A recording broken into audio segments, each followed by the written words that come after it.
আসসালামু আলাইকুম রহমতুল্লাহি ওবরকাতুহু। সম্মানিত দর্শক, পাকিস্তান আন্দোলন এবং পাকিস্তান রাষ্ট্রের সৃষ্টির সঙ্গে যে সকল মুসলমান নেতৃবৃন্দ একেবারে শীর্ষ পর্যায়ে কাজ করেছিলেন, তাদের মধ্যে মাওলানা আব্দুল হামিদ খান ভাসানী থেকে শুরু করে আবুল হাশিম,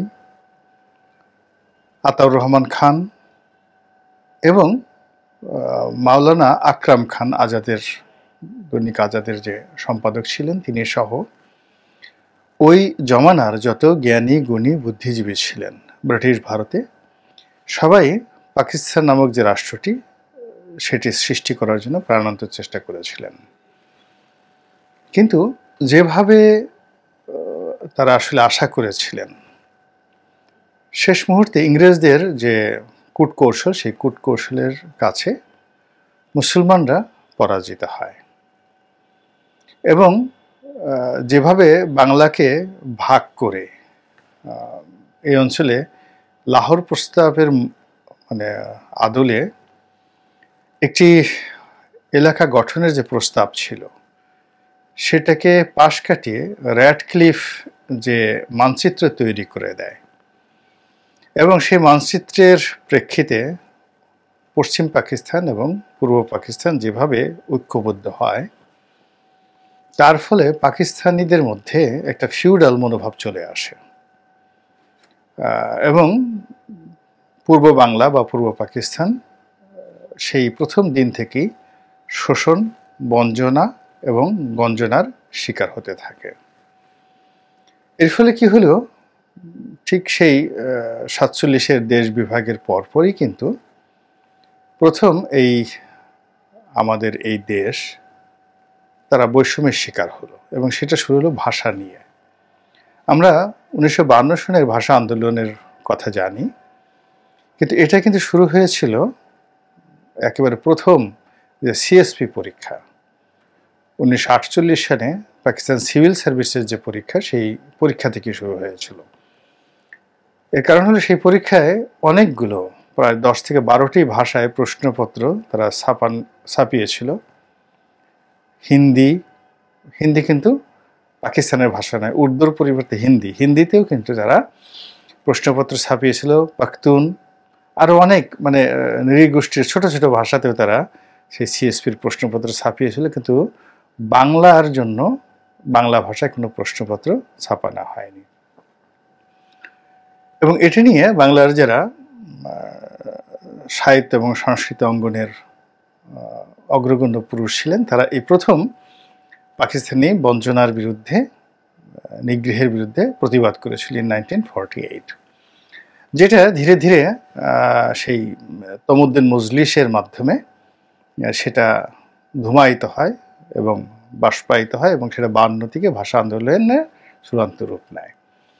আর রাজনৈতিক যে বিভক্তি, সেই বিভক্তিটা আসলে এই বঙ্গের জন্য প্রথম শুরু করেছিলেন মাওলানা আব্দুল হামিদ খান ভাসানী। তিনি মুসলিম লীগ থেকে পদত্যাগ করে যে নতুন আওয়ামী মুসলিম লীগ করেছিলেন, সেই আওয়ামী মুসলিম লীগে তিনি যাদেরকে নিয়েছিলেন তার মধ্যে অন্যতম ছিলেন শেখ মুজিবুর রহমান। কিন্তু পরবর্তীতে দেখা গেল যে ইন্টারনাল যে পার্টি পলিটিক্স, সেই ইন্টারনাল পার্টি পলিটিক্সে মাওলানা আব্দুল হামিদ খান ভাসানী শেখ মুজিবুর রহমান সাহেবের সঙ্গে তিনি পেরে ওঠেননি।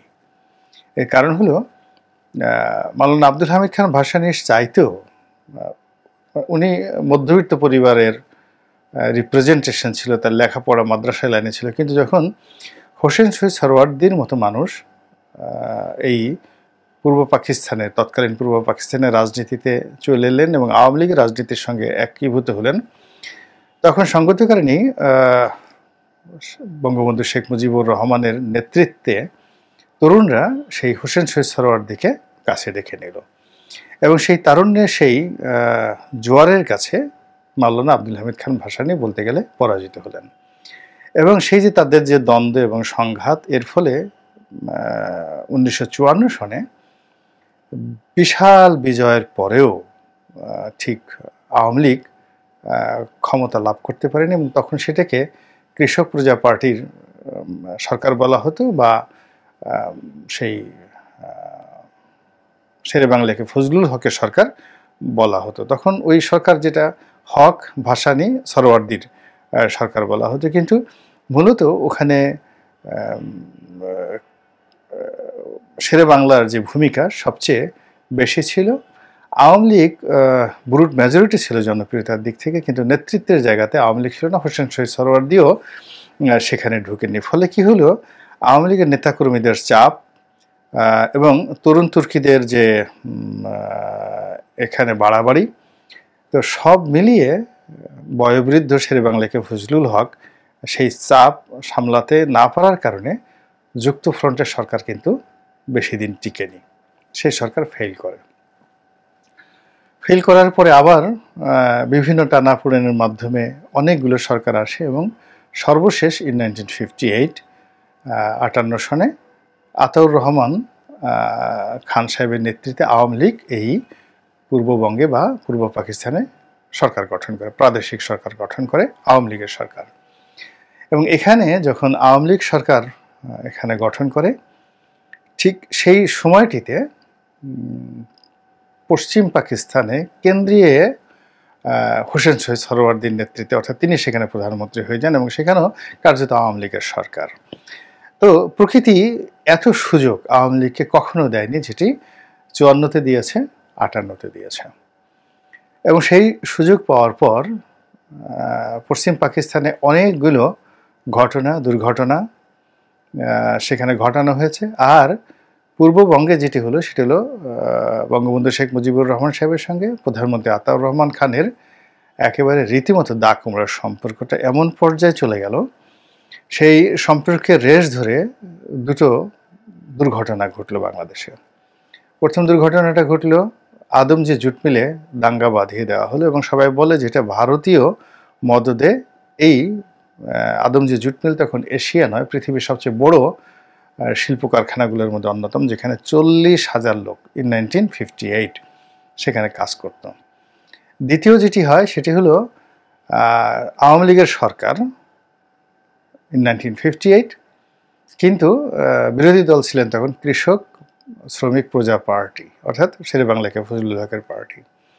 এই দুই গ্রুপের মধ্যে পার্লামেন্টের মধ্যে মারামারি শুরু হয়ে গেল এবং মারামারিতে সেই মাথায় আঘাত পেয়ে ডেপুটি স্পিকার শাহেদ আলী মারা যান। এবং সেই ঘটনাকে কেন্দ্র করে দেখা গেল যে কেন্দ্রে হোসেন শহীদ সরওয়ার্দির যে সরকার, সেই সরকারের পতন হয়, আর প্রদেশে আতাউর রহমান খানের যে সরকার সেটার পতন হয়। এবং সেই পতনের ধারাবাহিকতায় আইয়ুব খানের মার্শাল ল চলে আসে এবং 1958 সনের সেই যে মার্শাল ল, এটা একেবারে 1969 সন পর্যন্ত এটা কন্টিনিউয়াসলি চলতে থাকে প্রায় 11 বছর ধরে। আপনি এই সময় পুরো পাকিস্তান জামানাতে যদি আপনি দেখেন আওয়ামী লীগের মারামারি, কাটাকাটি, হানাহানি, দ্বন্দ্ব সংঘাতের যে ইতিহাস, সেই ইতিহাসে আওয়ামী লীগের যারা লোকজন আছেন, আমার বলতে লজ্জা হচ্ছে যে তারা বড় বড় মানুষকে বেইজ্জতি করেছে। হোসেন শহীদ সরওয়ার্দি উনি মারাত্মকভাবে লাঞ্ছিত হয়েছেন, অপমানিত হয়েছেন এবং আপনারা জানেন যে তিনি মনের দুঃখে বাংলাদেশ ছেড়ে, পাকিস্তান ছেড়ে তিনি বৈরুতে চলে গিয়েছিলেন এবং বৈরুতে একটা হোটেলে থাকা অবস্থায় অসুস্থ হয়ে তিনি মারা যান। সবাই বলে যে তাকে কোনো একটা রুমের মধ্যে আটকে এমন অপমান করা হয়েছিল, মারধর করা হয়েছিল, যে কথা তার মতো ভদ্রলোক আর কাউকে বলতে পারেননি। একইভাবে এই আওয়ামী লীগের হাতে বেদম মার খেয়েছিলেন মাওলানা আব্দুল হামিদ খান ভাসানী। তিনি একটা সম্মেলন করেছিলেন এই যে ঢাকার বিউটি সিনেমা হলে, এবং সেই সম্মেলনে তিনি মেহমান হিসেবে পাকিস্তানের সীমান্ত গান্ধী হিসেবে যার পরিচিতি ছিল খান আব্দুল গাফফার খান, খুবই বিখ্যাত ব্যক্তি। সেই খাইবার পাখতুন এই সীমান্ত প্রদেশ এলাকার, যদিও তিনি নেতা ছিলেন, কিন্তু সর্বভারতে মহাত্মা গান্ধীর মতোই তার সম্মান ছিল, মর্যাদা ছিল। তো তিনি মাওলানা আব্দুল হামিদ খান ভাসানীর আহ্বানে এই সম্মেলনে প্রধান অতিথি হিসেবে এসেছিল এবং সেখানে যখন আওয়ামী লীগের লোকজন, সবাই বলে গুন্ডা বাহিনী, তারা যখন আক্রমণ করে তখন সেই বয়োবৃদ্ধ খান আব্দুল গাফফার খান তিনি ভয়ে, প্রাণভয়ে সেই সিনেমা হলের যে চেয়ারগুলো আছে সেই চেয়ারের নিচে পালিয়ে তিনি প্রাণ রক্ষা করার চেষ্টা করেছিলেন। এই হলো 60-এর দশকের আওয়ামী লীগ। এবং সেই সময় আওয়ামী লীগ এই নিজের অন্তর্দ্বন্দ্ব করতে করতে করতে করতে এমন একটা অবস্থায় পৌঁছে যায় যে 1966, 67, 68 সনে তখন পুরনো ঢাকার নবাবপুরের দিকে আওয়ামী লীগের অফিস ছিল। সেই অফিসে মোমবাতি জ্বালানোর মতো কোনো লোক ছিলেন। আমিনা রহমান নামক একজন খুব বিখ্যাত নেত্রী ছিলেন। তার নেতৃত্বে তখন এই আওয়ামী লীগ সেখানে বাতি জ্বালানোর চেষ্টা করেছিল। আওয়ামী লীগের যে উত্থান ঘটে মূলত 69-এর গণ অভ্যুত্থানের পর, যখন বঙ্গবন্ধু জেলখানা থেকে মুক্ত হন, আগরতলা ষড়যন্ত্র মামলার প্রেক্ষাপটে তিনি যখন মুক্ত হন, তখন অল অন এ সার্ডেন সেটি চাঙ্গা হয়ে যায়। আজকের দিনে জামাত যেভাবে অল অন এ সার্ডেন খুব চাঙ্গা হয়ে গিয়েছে, ঠিক ওই রকম 58 থেকে 68 সন পর্যন্ত আওয়ামী লীগের অবস্থা ঠিক এরকম বাংলাদেশে জামাতের অবস্থা যেভাবে 2009 থেকে এই পর্যন্ত ছিল, 2012 থেকে 24 পর্যন্ত যেরকম ছিল তাদের অবস্থা, ঠিক এরকমই তাদের আওয়ামী লীগের অবস্থা ছিল 1958 থেকে 1969 সন পর্যন্ত। তো বঙ্গবন্ধু সেই জেল থেকে বেরোলেন গণ অভ্যুত্থানের কারণে, এবং সেই গণ অভ্যুত্থানটা কিন্তু আওয়ামী লীগ ঘটায়নি। সেই গণ অভ্যুত্থানটা ঠিক এখন যেভাবে ছাত্র জনতার অভ্যুত্থান ঠিক সেইভাবে কিন্তু ঘটে গিয়েছিল। যা হোক, সেই গণ অভ্যুত্থান থেকে উনি যখন জেলখান থেকে বেরোলেন, বেরোর পরে তিনি বাঙালি জাতির একেবারে অবিসংবাদিত নেতা হয়ে গেলেন। অনেকটা আজকের দিনে যেমন ডক্টর মোহাম্মদ ইউনূস বাংলাদেশের অবিসংবাদিত নেতা, ঠিক ওই সময়টাতে তিনি জাতির কাছে ত্রাণকর্তা হিসেবে এলেন এবং তার অতীতের যত কর্মকাণ্ড আছে সেই কর্মকাণ্ড একেবারে লাইমলাইটে এসে পুরো জনমতটা তার দিকে চলে গেল। এবং তার সেই জনমতটা এমন পর্যায়ে পৌঁছে গেল, তার কাছে বড় বড় কমরেড মোহনের সিংয়ের মতো মানুষ, আতাউর রহমান খান সাহেবের মতো মানুষ, মাওলানা আব্দুল হামিদ খান ভাসানী সাহেবের মতো মানুষ, এরকম বড় বড় জায়ান্ট, শাহ আজিজুর রহমান সাহেব মতো মানুষ যারা ছিলেন, তারা কেউ, এবং ওই সময়টাতে কিন্তু মাওলানা আবুল আল্লাহ মওদুদী সাহেবও ছিলেন, জামাত ইসলামের যিনি প্রতিষ্ঠাতা, তিনিও ছিলেন। এই সকল কিছুর ঊর্ধ্বে জুলফিকার আলী ভুট্টো, তাদের মতো মানুষকে ছাপিয়ে বঙ্গবন্ধু একেবারে দুই পাকিস্তানের একটা অবিসংবাদিত নেতায় পরিণত হয়ে গেলেন। তারপরে 70 সনের নির্বাচন হলো। এটি কিন্তু একটা কনস্টিটিউশনাল অ্যাসেম্বলির নির্বাচন ছিল এবং সেখানে আওয়ামী লীগ সংখ্যাগরিষ্ঠতা পেল। তারপর মুক্তিযুদ্ধ, এরপরে মুক্তিযুদ্ধের পরে স্বাধীন বাংলাদেশে বঙ্গবন্ধুর সরকার, এবং মুক্তিযুদ্ধের 9 মাস তিনি বন্দী থেকে আবার যখন তিনি বাংলাদেশে আসলেন, ঠিক 69-এর গণ অভ্যুত্থানের পরে জেল থেকে বের হয়ে তিনি যেভাবে একটি মহানায়ক হলেন, আবার 10ই জানুয়ারি তিনি যখন বাংলাদেশে ফিরে আসলেন, পাকিস্তানের কারাগার থেকে মুক্তি পেয়ে তিনি লন্ডন গেলেন, লন্ডন থেকে তিনি দিল্লিতে এলেন, তারপর তিনি বাংলাদেশে এলেন, তখন তিনি সর্বকালের সেরা মেগা স্টার হয়ে গেলেন। এবং এইরকম মেগা স্টার মানে 10ই জানুয়ারিতে ঢাকাতে বঙ্গবন্ধুর যে অবস্থা ছিল, এবং এটা একেবারে 1973 সন পর্যন্ত তার কথাই ছিল সংবিধান, তিনি যা বলতেন সেটাই আইন। কারাগার খুলতে বলে কারাগার খুলে যেত, ক্যান্টনমেন্ট বলতে যা কিছুই ছিল, নাথিং, তার হুকুমই ছিল সমস্ত কিছু। তো এইরকম একটা বৈপ্লবিক সরকার এবং বৈপ্লবিক যে সুযোগ, এটি আমার জানা মতে ফিদেল ক্যাস্ট্রো তিনি এটি মানে পাননি, নেলসন ম্যান্ডেলা পাননি, আর কেউ পাননি গত 100 বছরে, ঠিক যেটা বঙ্গবন্ধু শেখ মুজিবুর রহমান পেয়েছিলেন। কিন্তু তিনি যেহেতু মুক্তিযুদ্ধের সময় অনুপস্থিত ছিলেন, তিনি বিষয়টা বুঝতে পারেননি আসলে এখানে কী ঘটেছে। 2 নম্বর হলো তার সরকার চালানোর কোনো অভিজ্ঞতা ছিল না। 3 নম্বর হলো তিনি একটি মধ্যবিত্ত পরিবার থেকে আসার কারণে সমাজের যারা এলিট শ্রেণী তারা তাকে গ্রহণ করেনি। 4 নম্বরে হলো যে তার যে লেখাপড়া, সেই লেখাপড়ার যে সার্টিফিকেট বা তার যে লেখাপড়ার যে একটা স্বাভাবিক যে মান থাকা দরকার, এটি নিয়ে দলের ভিতরে অনেক কথাবার্তা ছিল। তাজউদ্দিন সাহেব, খন্দকার মোশতাক সাহেব, ওনারা অনেক উচ্চশিক্ষিত ছিলেন তৎকালীন জমানাতে, ভালো ইংরেজি বলতেন, ভালো লেখাপড়া করতেন। সেই তুলনায় বঙ্গবন্ধুর নেতৃত্ব ছিল অনেক বড়, কিন্তু লেখাপড়ার জায়গাতে তিনি এক ধরনের হীনমন্যতায় ভুগতেন এবং এই সুযোগটা অন্য সবাই নিতেন। এর ফলে কি হলো, একটি সরকার গঠন হলো, কিন্তু বারবার বারবার তিনি শুধু সিদ্ধান্ত পরিবর্তন করলেন এবং অল্প দিনের মধ্যে 12টা বেজে গেল, সেই যাকে বলা হয় ক্ষমতা চলে আসলো, মানে ক্ষমতার প্রতিপক্ষ হয়ে গেল জাসদ, সিরাজ শিকদারের সর্বহারা পার্টি। এরপর আরও অনেকগুলো আন্ডারগ্রাউন্ডের দল তৈরি হয়ে গেল এবং রাষ্ট্রকে রীতিমতো তটস্থ করে ফেলল এবং তিনি পরাজিত হলেন সেই 75-এর 15 আগস্টের নির্মম ঘটনার মাধ্যমে। এরপরে অনেক দিন আওয়ামী লীগের অফিস মোমবাতি জ্বালানোর লোক আর খুঁজে পাওয়া গেল না।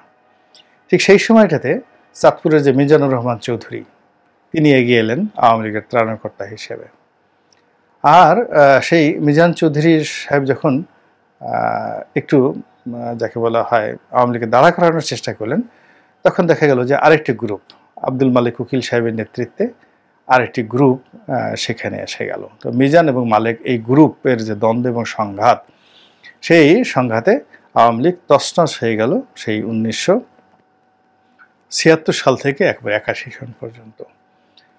এরপরে এই দলের এই দুরবস্থা থেকে দূর করার জন্য আব্দুর রাজ্জাক সাহেব, তারপর প্রয়াত আব্দুর রাজ্জাক সাহেব, ডক্টর কামাল হোসেন সাহেব, তারা বলতে গেলে শেখ হাসিনাকে নিয়ে আসলেন।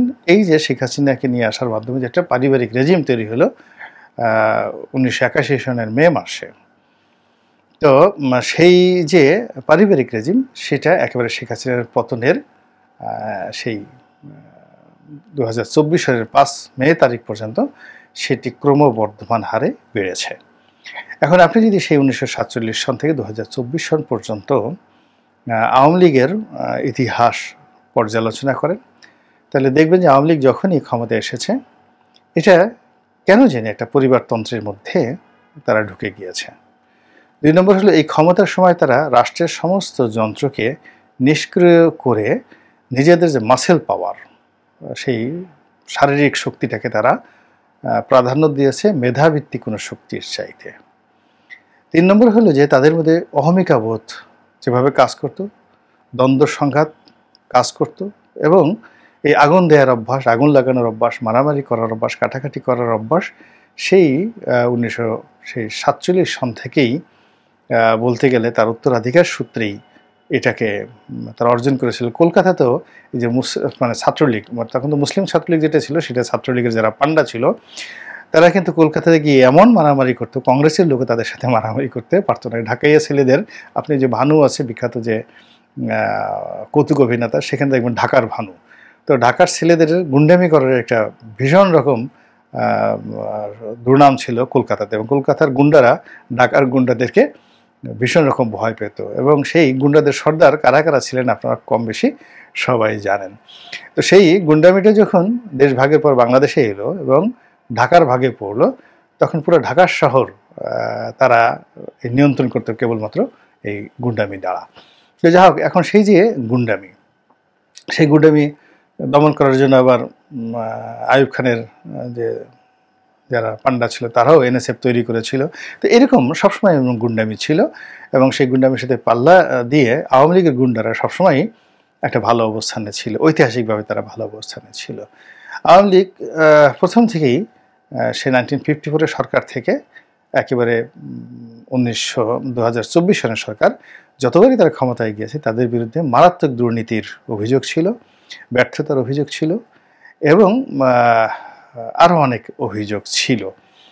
এবং যেটি হয়েছে সেটি হলো, আওয়ামী লীগের যারা সুদিনের মধু এবং মেওয়া ভোগকারী, তারা সবসময় পালিয়েছে, এবং বলতে গেলে সবাই রাজনীতি থেকে নির্বংশ হয়ে গিয়েছে, তাদের আর অস্তিত্ব খুঁজে পাওয়া যায়নি। আর দ্বিতীয় ট্র্যাজেডি হলো, আওয়ামী লীগের বিপদের সময় যারা আওয়ামী লীগের হাল ধরেছে এবং আওয়ামী লীগকে চাঙ্গা রেখেছে, সেই 1954 থেকে একেবারে সেই 2009 সন পর্যন্ত বিভিন্ন সময় আওয়ামী লীগের অনেকগুলো লোক আসছে, আপনি তাদের একজনকেও দেখতে পাবেন না যে আওয়ামী লীগ তাদেরকে মূল্যায়ন করেছে এবং আওয়ামী লীগ তাদেরকে পুনর্বাসিত করেছে। ফলে এই যে এখন আওয়ামী লীগের যে বিপদ এবং বিপত্তি যাচ্ছে, এই সময়টাতে কারা আওয়ামী লীগের ত্রাণকর্তা হিসেবে আসবেন আমি বলতে পারবো না, তবে তাদের অবস্থাও অতীতের আমিনা রহমানের মতো, জহুরা তাজউদ্দিনের মতো, এবং মিজানুর রহমান চৌধুরী সাহেবদের মতোই হবে বলে আমি মনে করি। আল্লাহ আমাদের সবাইকে হেদায়েত দান করুন এবং হেফাজত করুন। আসসালামু আলাইকুম ওয়া রাহমাতুল্লাহি ওয়া বারাকাতুহু।